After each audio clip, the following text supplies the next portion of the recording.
Didik TV KPM. Hai murid-murid semua, jom masuk ke kelas Slot Sukses SPM 2022 bersama saya Syafiqah dan juga Cikgu Sobaria bagi mata pelajaran rekaan dan jahitan pakaian. Dan segmen kali ini kita akan beri fokus kepada soalan contoh bahagian A pula. Jadi keluarkan buku nota anda untuk catat segala ilmu yang akan dikongsikan oleh Cikgu Sobaria. Cikgu, tanpa melengahkan masa, jom kita mulakan soalan kita. Okey, kita tengok ulang kaji bahagian A. Okey. Soalannya kita ada 8 soalan contoh. Okey, soalan yang pertama, kita nak pilih murid nak menjawab dulu atau saya nak baca soalan dulu? Rasanya kan cikgu, cikgu boleh baca soalan dulu ke dan cikgu pilihkan murid? Saya rasa saya baca je lah. Boleh saya cikgu? baca kemudian kita pilih.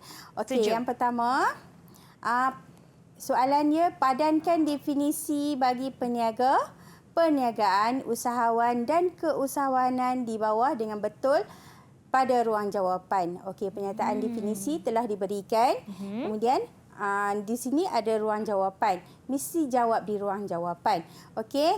Yang pertama, aktiviti jual beli barangan untuk mencari keuntungan bagi memenuhi keperluan dan kehendak manusia. Okey, apakah jawapannya? Okey, saya pilih murid menjawab terus. Boleh cikgu pilih. Siapa nak jawab? Angkat tangan dulu.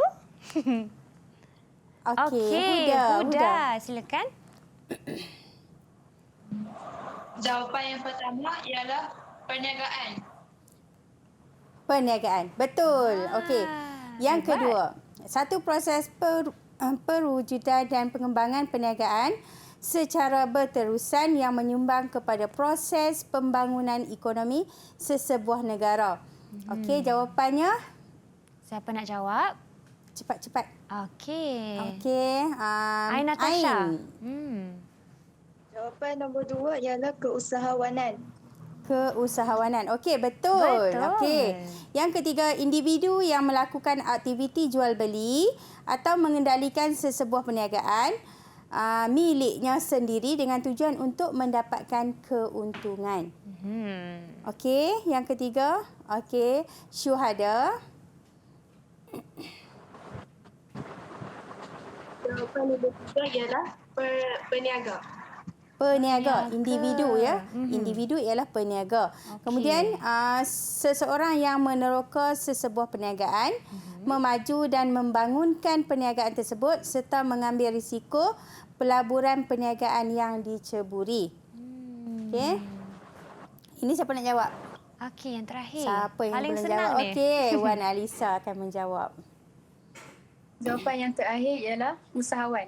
Usahawan. Okey, betul. Wah, Keempat-empatnya betul. tahniah Kita semua. terus ke soalan yang kedua. Boleh, cikgu? Contoh yang kedua. Okey, jadual 1 menunjukkan sebahagian ciri milikan perniagaan yang telah diberikan. Okey. Lengkapkan ciri milikan perniagaan pada ruang jawapan pada jadual di bawah. Okey, ni jadual ni kita tengok ada ruangan kosong. Ni ruangan kosong. Jadi jawapan yang kamu kena isi tu di ruangan kosong tersebutlah. Okey, yang pertama dari segi pemilikan. Okey, dimiliki oleh seorang pemilik. Saya bagi jawapan. Yang perkongsian milikkan tunggal dan perkongsian pula dimiliki oleh 2 orang pemilik. Okey, dari segi modal. Okey, siapa nak jawab modal dan agihan untung rugi? Okey, saya nak cuba. Angkat tangan. Angkat tangan, siapa Mudahnya nak ni cuba? saya rasa. Okey, Huda. Okey, Huda. Diperoleh daripada rakan kongsi. Rakan kongsi. Modal diperoleh daripada rakan kongsi. Okey, betul. Yang agihan untung rugi? Teruskan Huda sampai habis. Terhad. Sebab satu dah tidak terhad, satu jawapan lagi mesti terhad. Okey. Okey, ni soalan jenis kita isi tempat kosong ataupun kita Lengkapkan jadual. lengkapkan jadual tersebut. Okey, soalan yang sama jika ditanya dalam bentuk begini, kita tengok soalan yang ketiga. Jadual 2 menunjukkan ciri milikan perniagaan dalam keusahawanan. Di situ ada ciri milikan dimiliki oleh 2 hingga 20 orang individu, dimiliki oleh seorang individu, keuntungan dan kerugian ditanggung usahawan dan mempunyai keupayaan modal yang sangat besar. Okey, 4 ciri milik ikan ni diberikan. Soalannya, pilih dan tuliskan ciri milik ikan tunggal pada ruang jawapan. Dia tanya milik ikan tunggal. Daripada 4 ciri ni, ambil 2 ciri yang betul tentang milik ikan tunggal dan isi tempat kosong. Okey, siapa nak jawab? Okey, Syuhada. Jawapan yang pertama ialah dimiliki oleh seorang individu. Dimiliki oleh seorang Yang individu. Kemudian yang kedua? Yang kedua, keuntungan dan kerugian ditanggung usahawan. Okey, sebab dia adalah milik ikan tunggal. Jadi, keuntungan ataupun kerugian ditanggung oleh usahawan itu sendiri. Okey? Okey, soalan yang keempat. Okey, soalan betul salah. Tandakan betul bagi pernyataan yang betul tentang agensi dan peranan yang dimainkan oleh yang dimainkan untuk membantu usahawan dan salah bagi pernyataan yang salah. Okey, sekarang ni saya bagi peluang baca pernyataan tu dan betul sebut betul atau salah. Okey, siapa nak? Okey. Siapa yang berani mencuba untuk soalan 4? Okey, Ain. Silakan. Ain. Membantu pembangunan perniagaan usahawan Bumi Putra. Yang tu betul. Jawapan betul, cikgu. Betul. Okey, teruskan. Yang nombor 2 pula, Ain. Memberi latihan kepada usahawan. Memberi latihan kepada usahawan salah. Salah, itu SIRIM. SIRIM R&D. Betul tak? Pembangunan. Okey, yang seterusnya. Memberi kemudahan pinjaman keuangan. Memberi kemudahan pinjaman keuangan. Yang tu betul. Betul. Kemudian, menyediakan infrastruktur untuk disewa oleh usahawan. Betul. Menyediakan infrastruktur untuk disewa oleh usahawan. Salah. Jadi, Ain dapat 3 markah sahaja di situ. 1 jawapan betul, 1 markah. Jadi, Ain dapat 3 markah sahaja. Okey. Okey, tak apa Ain. Banyak tu, 3/4. Okey, soalan yang kelima. Jadual 3 menunjukkan strategi pemasaran pakaian tradisional, baju kebaya. Okey, strategi dia ialah menggunakan majalah, media sosial, radio dan belian dalam talian. Itu jawapan telah pun diberi. Jadi, kita ambil saja jawapan, masuk dalam soalan tu. Okey, tuliskan padanan bagi strategi pemasaran produk tersebut dengan kaedah pemasaran yang betul dalam ruang jawapan. Okey. Jadi dia telah pun disediakan ruangan strategi pasaran dalam talian dan strategi pasaran luar talian. Online, offline. Dalam bahasa Inggerisnya lah kan? Ya. Okey. Sekarang ni, siapa nak jawab? Okey. Wan Alisa nak menjawab. Okey. Strategi pasaran dalam talian. Atas talian, yang pertama media sosial. Okey, media sosial. Yang kedua, belian atas talian. Belian atas talian. Okey, yang strategi pasaran luar talian? Majalah dan radio. Okey, itu luar talian. Okey. Cikgu, contohnya kalau ada murid yang tidak begitu pasti, dia letak dua-dua. Contoh majalah di bawah dalam talian dan juga majalah di bawah luar talian. Tak dikira kan, cikgu? Tak dikira. Kalau jawapan yang sama, dia macam murid kita dia tak ikut apa yang dikehendaki.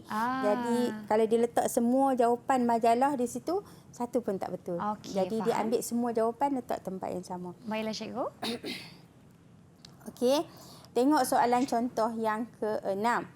Pengiraan kos dalam perniagaan sangat penting kerana dapat membantu peniaga bergerak ke hadapan dengan lebih lancar. Ini arah sederhana sikitlah soalan kita. Senaraikan kepentingan pengiraan kos dalam perniagaan pada ruang jawapan. Jadi, kepentingan pengiraan kos. Okey, siapa nak jawab? Okey.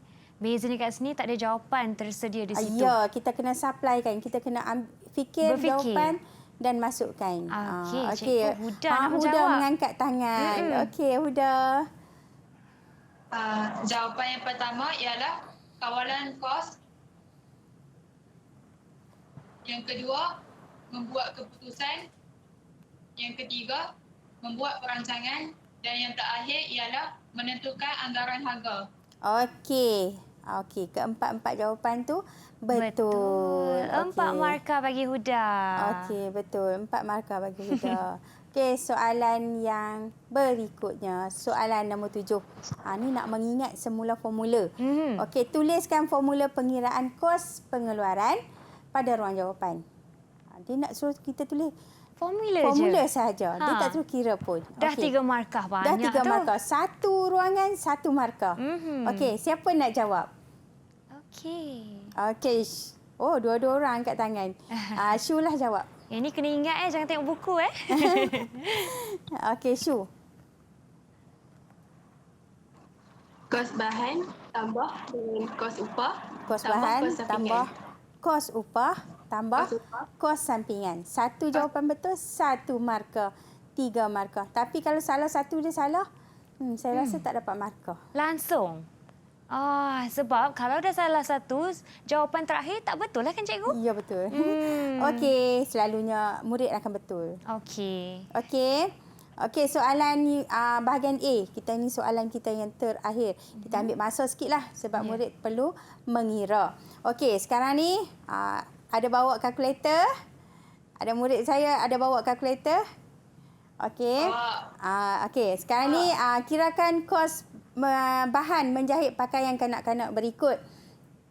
Jawapan hendaklah ditulis pada ruang jawapan. Okey, sekarang ni bagi bahan kita, fabrik kapas, benang, butang, renda dan lapik dalam lembut. Itu adalah bahan-bahannya. Lepas tu kuantiti yang ada, kos seunit. Okey, sekarang ni cikgu bagi masa 5 saat seorang. Semua 5 orang saat? kena jawab. Okey cikgu, 5 Okey, saat semua tu orang pantas. tekan je, darab je. 2 meter darat RM8. Satu buku benang darat dengan RM1. Sebenarnya tak tekan kalkulator pun kita Dah boleh congak. Dah boleh congak. Yang terakhir tu saya boleh teka cikgu. Okey. Okey. Dah bersedia ke murid-murid dalam talian? Okey. Alright. Siapa dah bersedia? Angkat tangan. Oh, semua dah bersedia. Okey. Sekarang siapa nak jawab dulu? Fabrik kapas.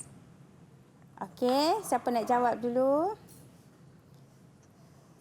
Okey. Ain jawab. Ain banyak menjawab hari ini. Bagus, Ain. Okey, silakan Ain. Untuk fabrik kapas, jawapan dia RM16. RM16, 2 meter, darat RM8. RM16. Okey. Kemudian, benang. Benang RM1, darat 1 buku, bersamaan RM1. RM1. Okey. Butang. 6 biji butang. 1 butang 50 sen. 50 sen.